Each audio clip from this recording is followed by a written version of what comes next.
IPhone প্রেমীদের কাছে September মানে নতুন চমক, কারণ প্রতি বছর এই মাসে উন্মোচিত হয় আইফোন সিরিজের নতুন মডেলগুলো। ব্যতিক্রম ঘটেনি এবারও।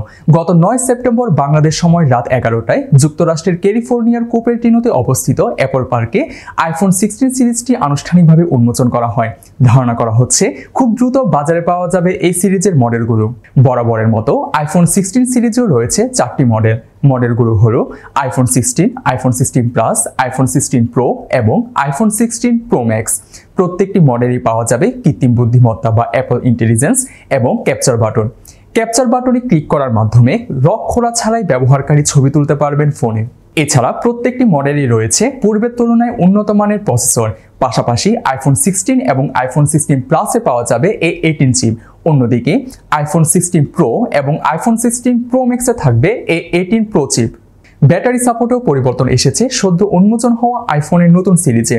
আইফোন 16 প্রো এবং আইফোন 16 প্রো ম্যাক্স মডেল দুটিতে অতিরিক্ত সুবিধা হিসেবে থাকছে 40 ওয়াটের চার্জিং সাপোর্ট।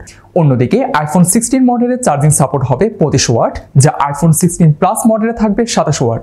এবার আসা যাক দামের প্রসঙ্গে। স্বাভাবিকভাবে আইফোন 16 সিরিজের দাম বিগত সিরিজের চেয়ে কিছুটা বেশি। অ্যাপল হাবের তথ্য মতে আইফোন 16 এর দাম হবে $799, যা বাংলাদেশি মুদ্রায় প্রায় 95,668 টাকা। আবার আইফোন 16 প্লাসের ক্ষেত্রে দামের পরিমাণ হবে $899 বা 1,07,500 টাকা।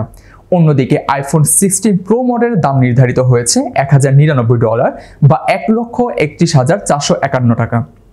আর আইফোন সিরিজের সর্বশেষ মডেল আইফোন 16 প্রো ম্যাক্সের দাম নির্ধারিত হয়েছে $1,199, যা বাংলাদেশি মুদ্রায় প্রায় 1,43,400 টাকা।